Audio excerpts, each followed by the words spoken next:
ஒரு 6 வயது ஒரு சிறுமி குழந்தை கொடூரமான முறையில கொலை செய்யப்பட்டு, அதாவது அதெல்லாம் நான் அது பார்க்க கூட முடியல எங்களால்.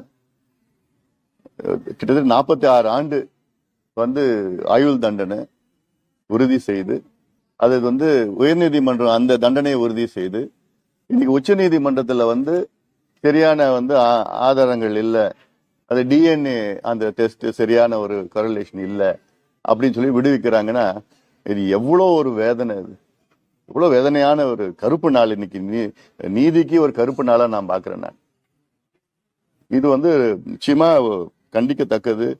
அந்த குழந்தைய யாருதான் கொலை செஞ்சாங்க? இது தமிழக அரசு சரியான முறையில ஆதாரங்களை கொடுக்கலன்னு தான் அர்த்தம். இது தமிழக அரசுக்கு தான் நாம குறை சொல்லணும், இது பொறுப்பு எடுத்துக்கணும். இது எல்லாருக்கும் தெரியும், அவன் தான் பண்ணியிருக்கிறான்னு எல்லாருக்கும் தெரியுது. உயர்நீதிமன்றம் உறுதி செஞ்சிருக்குது. உச்ச நீதிமன்றம் அந்த நீதிபதிகள் அவங்க ஏன் இப்படி இந்த முடிவு எடுத்திருக்கிறாங்கன்னு தெரியல.